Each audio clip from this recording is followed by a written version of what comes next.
मध्यकालीन अर्थव्यवस्था में राजस्व व्यवस्था के अंतर्गत खुद काश्त, पाही काश्त कृषकों के अतिरिक्त गांव में कुछ ऐसे काश्तकार भी थे जो जमीन मालिकों द्वारा खेती करने के लिए रखे जाते थे। यह अधिकतर उस हालत में होता था जब किसी व्यक्ति के पास जमीन इतनी अधिक होती थी कि वह स्वयं उस पर खेती न कर सके। ऐसे में वह कुछ लोगों के नाम जमीन उठा देता था और ये लोग मुजारे की श्रेणी में आते थे। इस तरह के उदाहरणों में भूमि का स्वामित्व भूस्वामी तथा मुजारे के बीच विभाजित हो जाता था, किंतु राज्य को भूमि का लगान अदा करने का दायित्व भूस्वामी का ही होता था। मुजारे भी वंश परंपरा से प्राप्त भूमि के तब तक पूरी तरह से हकदार थे जब तक वे भूस्वामी को लगान देते रहें अथवा जब तक वे उस भूमि पर अपना हक कायम रखना चाहते हैं।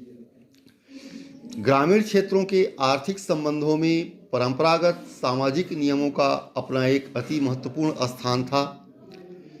इस प्रकार विभिन्न हितों के निर्वाह के चतुवर्ण आश्रम, धर्म और व्यक्ति विशेष के सामाजिक स्तर की महत्ता विशेष महत्व रखती थी। एक काश्तकार को रियायती अर्थात विशेष लाभ प्राप्त व्यक्ति करार देने में उसकी जाति व सामाजिक रुतबे का ध्यान रखा जाता था।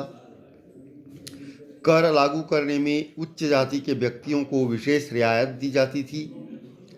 इसी प्रकार दूसरों के घरों में काम करने वाली खिदमती रियाया के लिए साधारणतया समाज की निम्न जातियों के लोग ही लिए जाते थे।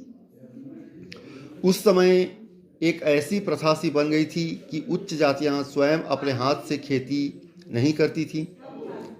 इस परंपरा के कारण यह आवश्यक सा हो जाता था कि ऐसे लोग दूसरी जाति के लोगों को खेती के काम के लिए रखें।